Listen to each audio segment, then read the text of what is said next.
I don't just talk about other people's stuff, I also make my own. Books in particular. To date, I have 4 books you can check out on Amazon.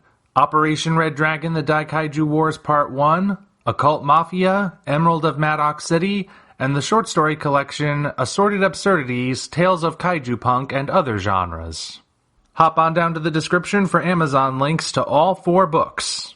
Enjoy whichever ones you read, and enjoy the video. Ladies and gentlemen, may I have your attention, please? May I suggest that there be no talking while Monsieur Viewer is addressing you. If anyone wishes to make a statement, he or she may do so in the comments section at the video's end. Thank you. Oh, and spoilers lie ahead, so don't say we didn't warn you. I have gathered you all here today to discuss a murder. More specifically, the murder on the Orient Express.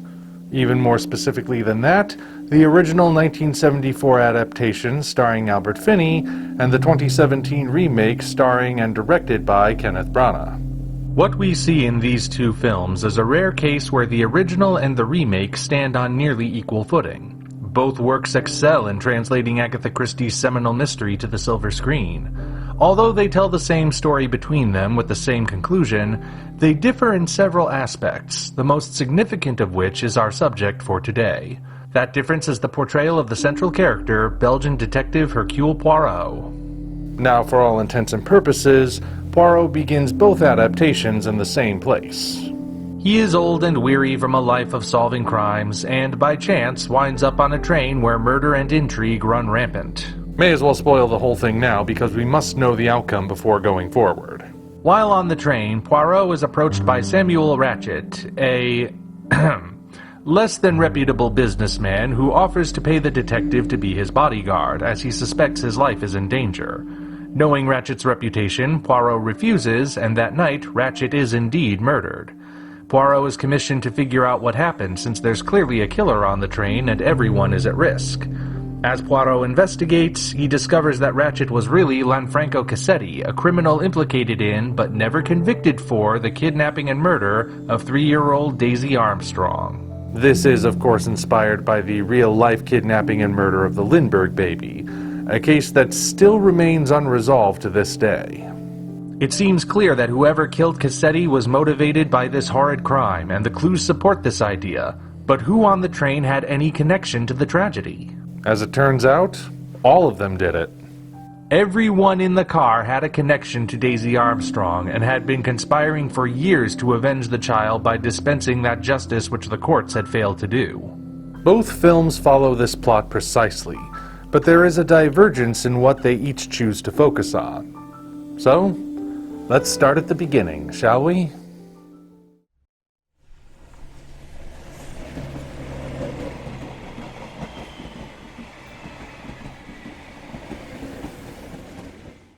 Murder on the Orient Express is not the first literary appearance of Hercule Poirot, but it is undeniably the most famous.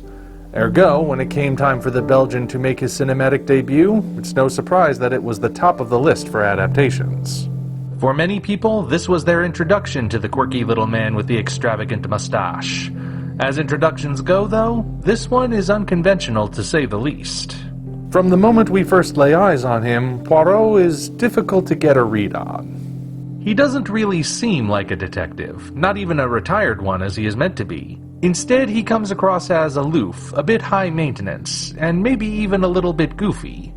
Plenty of people within the story clearly know who he is, either by reputation or from previous encounters, but it becomes clear that even they don't really know Poirot all that well. It also seems that he likes it that way. Never once does Poirot explain himself to anyone, not even once the investigation has begun. Of course, this is all part of Poirot's method. Appearing aloof and unaware of his surroundings works to his advantage when everything hits the fan. The truth is that Poirot is not only observant, he's eerily observant. Even before anything has actually happened, he's observing everything. He does not do this because he anticipates foul play, but simply because it's in his nature to do so. Years spent as a detective make this automatic for him, and it is only good fortune that puts him in the right place at the right time to observe what he does prior to the eponymous murder. It is not only in his observational methods that Poirot is impressive, but also in his investigative methods. Throughout the investigation, it is a rare thing indeed for him to explain himself or his actions. That leaves everyone else on the train confused by his questions and requests, then stunned when he gets results. Take the moment with the charred paper, for example. The paper must be some sort of clue, but being a charred fragment leaves its significance unknown. Poirot casually requests an oil lamp and a wire hat stand, and although it seems like a strange request unrelated to the investigation, these items are retrieved. He then performs a trick no doubt implemented by him before, and to the shock of everyone involved, he figures out what's on the paper. With this revelation comes the first major breakthrough of the case, namely the connection to Daisy Armstrong. If this sort of thing were to be pulled by a man like Sherlock Holmes, it might still be impressive, but it wouldn't be nearly as surprising. We expect that sort of thing from Sherlock Holmes, a man whose reputation as a genius precedes him. Coming from someone such as Poirot, who has a very different set of quirks than the great detective, it hits everyone like a ton of bricks. Of course, that's only when Poirot chooses to let people in on what he's doing. As mentioned, that proves to be a rare occurrence in this film. Most of the time, Poirot is just asking questions and looking around. His companions are perpetually confused, changing their minds about who did it after every interview, while the suspects believe they've successfully covered their tracks enough that Poirot is just as confused. No one realizes how well Poirot has been connecting the dots in his mind until the grand finale. Speaking of which, it is the finale which completes this particular portrait of Poirot. Everyone is gathered into a single car so Poirot can present his reconstruction of events. Here the gloves come off. Poirot reveals that he has it all figured out and spends a solid 30 minutes recounting exactly what happened. Poirot has the whole lot of murderers, well, dead to rights. Yet he makes an interesting choice. He opens his speech by saying there are actually two possibilities, the first of which is that the murderer was someone who boarded the Orient Express at its last stop, killed Cassetti, then ran out into the snow where he likely got lost, froze to death, and would never be found. After presenting this and the actual sequence of events, Poirot then states that it's not up to him to decide which scenario is the correct one, even though the answer is obvious. Why would he do this? Out of mercy. Just like the real crime which inspired it, the death of Daisy Armstrong is a high-profile case in universe, one where many felt that justice was not truly served. Moreover, each member of the conspiracy against Cassetti somehow had their lives ruined in the aftermath, making this a tragedy with far-reaching consequences. They may have all committed the ultimate crime, but it's difficult not to sympathize with them. Ergo, by providing another solution and stepping aside, Poirot is effectively sparing them. It is as if he is an omniscient, godlike figure gazing upon a group of guilty sinners, and he can easily smite the lot of them in one blow, but he chooses not to, for to do so would be a grave injustice. Or perhaps it's more akin to Pilate washing his hands. Either one works.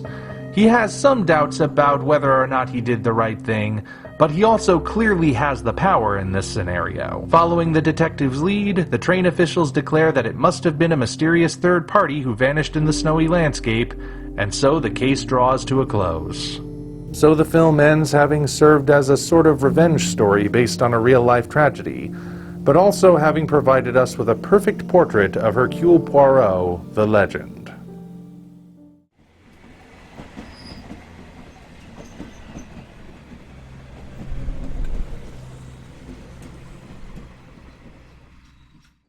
Jump ahead to 2017, and a difference is evident from the very beginning. We meet Poirot already working on a case, but first he must have breakfast and get to the arena that will serve as his stage.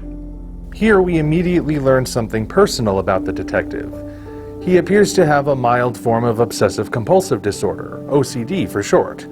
This manifests as a desire for balance and a particular distaste for imbalance in whatever form it may occur. We see two examples of how this affects him on the way to give his speech. First, he requests 2 eggs for breakfast, but unfortunately they are not the exact same size. A moment later, he accidentally steps in cow dung, but stepping in it is not what bothers him. Rather, it's the fact that it's only on one's shoe, so he deliberately places his other foot in the pile to correct the imbalance. Now, Poirot clearly does not have crippling OCD. He doesn't berate the child who brings the asymmetrical legs, nor does the interruption on his walk derail his train of thought. It clearly affects him, but he's lived with it for so long that he has ways of dealing with it. Much later in the film, Poirot reveals that a desire for balance is what fuels his work as a detective. In his view, the world has a sort of harmony to it, and crime is an anomaly which disrupts that harmony. By working as a detective, Poirot restores balance to the world. He never claims it as a divine calling, but one could easily ascribe that quality to it if they wanted. To most people, though, it's merely another one of the detective's quirky habits. As the film heads down the path it must inevitably take, we see a few things occur that never happened in the first film. Here, we get some insights into who Poirot is as a person. When he's on the case, Poirot remains observant, as is his custom, but not as much time is devoted to interviewing each suspect individually. In fact, the first round of interviews is done as a montage. The time we don't spend with the suspects is instead devoted to giving us a few glimpses of Poirot in private. We never get the full skinny on his past, but we do get one very significant detail. In moments of doubt, he speaks in his native tongue to a picture of his deceased wife that he always carries with him. He does not discuss details of the case in these moments, but rather his own moral conundrums, or he just says that he misses her. This is clearly a major imbalance that has hung over his life for years. So even though his wife is long dead, he keeps her memory alive to maintain a semblance of balance to the best of his abilities. As we see him go about the investigation, Poirot also takes a slightly different approach than the previous version. He still plays things close to the vest, but Branagh's Poirot is not nearly as aloof as Finney's. This Poirot is more emotional, being aggressive or sympathetic as needed depending on the suspect. From the start, it's clear that he's more invested in the proceedings, though not to the point where he loses perspective or gets overly involved with anyone. Solving the case means something to him, even if that meaning is as simple as just restoring balance. Consider how the same trick with the wire hat stand is used in this film, but the emphasis is not on how the trick works or what it reveals. Even as the clue is presented to us, our focus is on Poirot and his emotions. He in fact becomes the emotional core of the whole film. Much like with the original, this vision of Hercule Poirot is completed during the climax. Unlike the previous adaptation and the original novel, the possibility of a mystery man boarding the train, killing Cassetti, and fleeing into the woods is never seriously considered during the investigation. This could be related to the change in location of where the train stops. Whereas the Orient Express traditionally stops in the countryside, this movie sees the train stopped on a cliffside in the mountains, meaning there's literally nowhere to go. No one could possibly exit the train easily here. Ergo, when Poirot reveals his reconstruction of the murder, he brushes that alternative aside pretty quickly. He has the suspects lined up in a way reminiscent of a Leonardo da Vinci painting, and he shows little mercy at first. He's even ready to put his own life on the line when confronting these killers, though the gun he provides is not actually loaded. Yet something doesn't sit well with Poirot about this turn of events, and in another moment of privately speaking with his wife, he comes to a difficult decision. He decides that everyone has suffered enough, provides the police with their alibi, and disembarks the Orient Express at the next stop. The mood here is very different from the other film. Rather than holding a position of power, Poirot is on equal footing with everyone else, and sparing them is a choice that comes at a personal cost to him. The fact that these people will be allowed to get away with murder is an imbalance to Poirot, even though it's simultaneously a restoration of balance.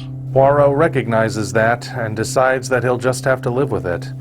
The other passengers have all lost something in this whole mess, and now he has lost something as well. As the train departs without him, Poirot is immediately called away to the sequel, and he answers the call because that's just what he does. Although he affirms to the men calling on him that he is Hercule Poirot the detective, the audience is left with a very clear vision of Hercule Poirot the man.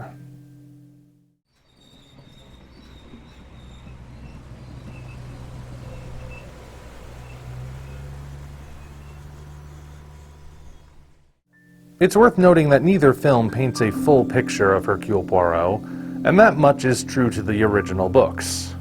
Agatha Christie had always envisioned her Belgian detective as an elderly man with a long history behind him, but she never revealed too much about him across her 33 novels and multiple short story collections. Any hints about his past were usually vague, only enough to keep Poirot interesting without distracting from the mystery at hand. Poirot has at least that much in common with that other famous detective, but unlike Sherlock Holmes, he has not been reinterpreted nearly as many times.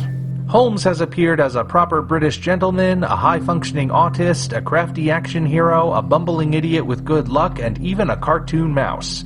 But each new adaptation somehow builds on what was established in Doyle's original novels. Poirot adaptations, as few as they are, don't take as many liberties with the source material, which is what makes contrasting these two particular films so intriguing.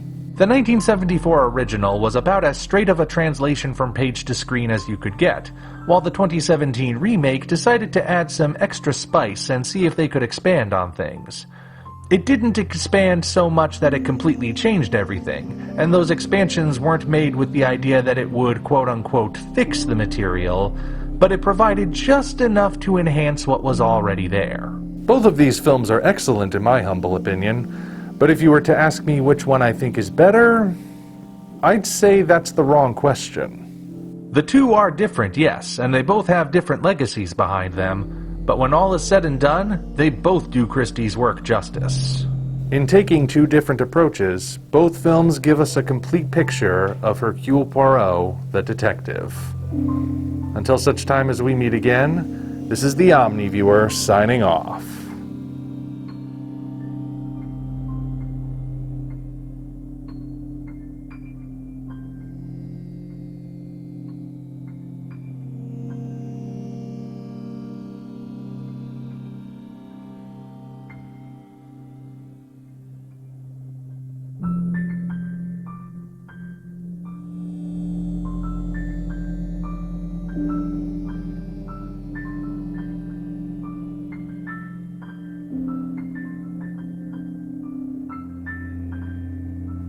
I admit I don't have quite as magnificent a mustache as Poirot, but I do have quite the luxuriant beard, do I not? Congratulations, you reached the end. If you enjoyed this video, you might want to consider supporting us on Patreon. Of course, the other way to support us is to go to Amazon and check out our books: Operation Red Dragon, The Daikaiju Wars Part 1, The Occult Mafia, Emerald of Maddox City, and Assorted Absurdities, Tales of Kaiju Punk and Other Genres. Also check the description for links to DeviantArt and other platforms we operate. Thank you all for watching. We'll see you next time.